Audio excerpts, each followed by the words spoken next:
Bonjour à tous, bonjour Jean-Claude Meilly. Bonjour.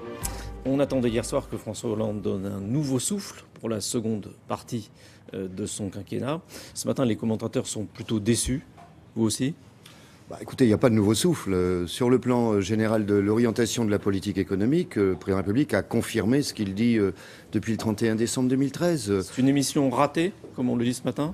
Raté, je ne sais pas si on peut dire raté, mais en tous les cas, il n'y a pas de cap nouveau. On est toujours sur le même cap, qui est un pacte d'austérité, qui est le pacte de responsabilité, qui plombe la croissance. Pacte d'austérité, pacte de c'est la même responsabilité, chose. Pour moi, c'est la même chose. Ah oui, bah oui. Ça... Vous savez, à partir du moment où on dit 41 milliards d'euros d'aide aux entreprises sur 3 ans, qui sont financés par 50 milliards d'euros de réduction des dépenses publiques et sociales, ça conduit à une croissance zéro, obligatoirement. Et beaucoup d'économistes le disent aujourd'hui. D'ailleurs, je ne vois pas comment le président de la République peut dire on va à la fois faire de la compétitivité avec le pacte de responsabilité et préserver le service public. C'est l'équation impossible. Donc il n'y a pas de cap nouveau. Comme le disait Sénèque, il n'y a pas de vent favorable pour celui qui ne connaît pas dans quel port il va.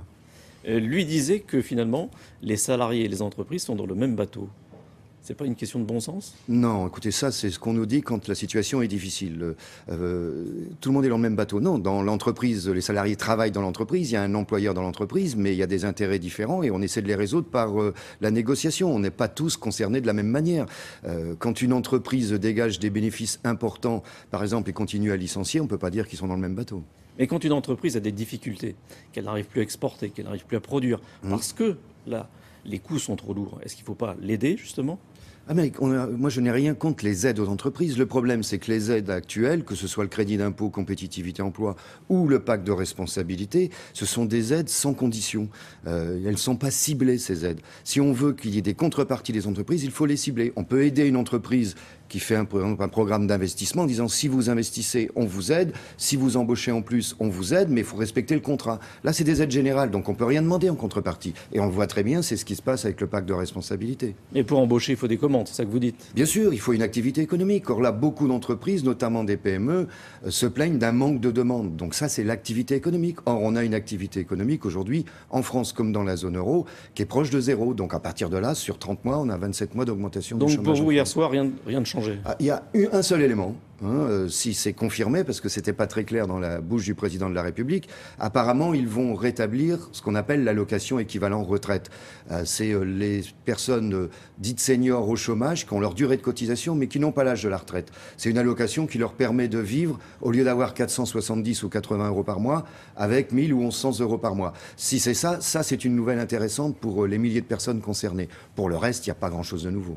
Si, il y a aussi les 15 000 emplois d'avenir créés dans le cadre des emplois verts.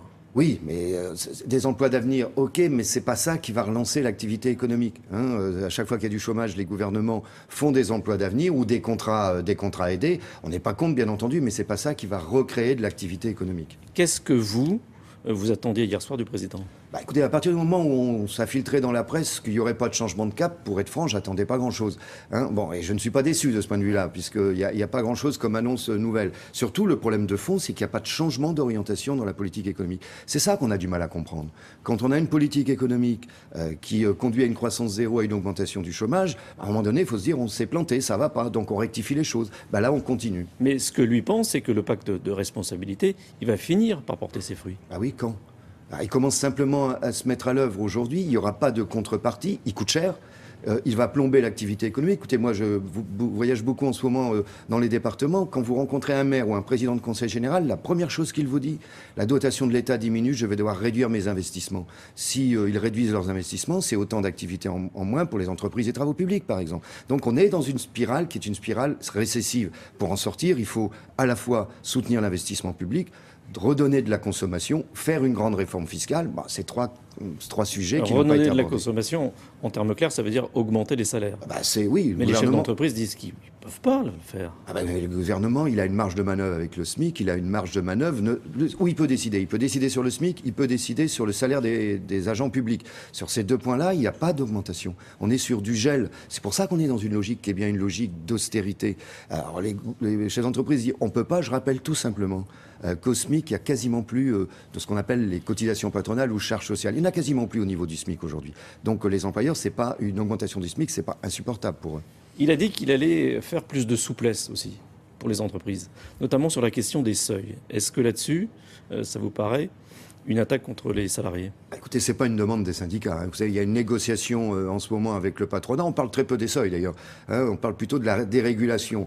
Une négociation qui est très tendue. Les seuils, hein, pour faire clair, c'est à partir de tant de salariés, telle contrainte. Oui, c'est à partir de 11, c'est les élections déléguées du personnel. À partir de 50, c'est des élections comités d'entreprise. Bon, il y a d'autres dispositions fiscales compliquées. S'ils veulent regarder les dispositions fiscales, ça, c'est de la responsabilité du gouvernement. Mais il n'est pas question de remettre en cause, par exemple, le seuil de 50 pour une élection de comité d'entreprise. Ou alors, ça signifie que le dialogue social en prendra un sérieux coup.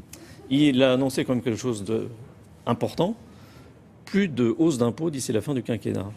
Oui, mais là, je m'interroge. Parce que si, dans le même temps, à la fin du quinquennat, le crédit d'impôt se traduit par une baisse de cotisation patronale des allocations familiales, comment on va les financer si on n'augmente pas les impôts d'une manière ou d'une autre? Donc là, il y a une petite contradiction. Et je n'ai pas la réponse. Le crédit d'impôt, il est payé en partie par l'État. Le crédit d'impôt, il est payé sur le budget de l'État, c'est évident. Mais je parle par rapport au budget de la sécurité sociale. Est-ce qu'ils prendront les sommes consacrées au crédit d'impôt pour les transférer sur les cotisations? Est-ce que ça correspondra au bon montant? Là, on est encore dans le flou. Il a parlé de la croissance et de l'Europe. Ce matin, on apprend que la Banque centrale va injecter 1 000 € justement pour la croissance. Est-ce que de ce point de vue, c'est un succès? Écoutez, oui, pas la première fois que je dis que M. Draghi est quand même plus souple et plus réactif que son prédécesseur, hein, en tant que président de la Banque. Jean-Claude Trichet, qui était français. Oui, qui était français. Mais enfin bon, ça, on n'est pas parce qu'on est français qu'on est bon, hein, c'est évident. On peut être italien et meilleur. Bon, et M. Draghi, oui, soutient plus l'activité économique et les 1 000 milliards d'euros. Est-ce que François Hollande y est pour quelque chose? Je lui dis qu'il insiste. Je ne sais pas s'il y est pour quelque chose, parce qu'a priori, la Banque centrale européenne est indépendante. Donc les chefs d'État, quels qu'ils soient, n'ont rien à dire.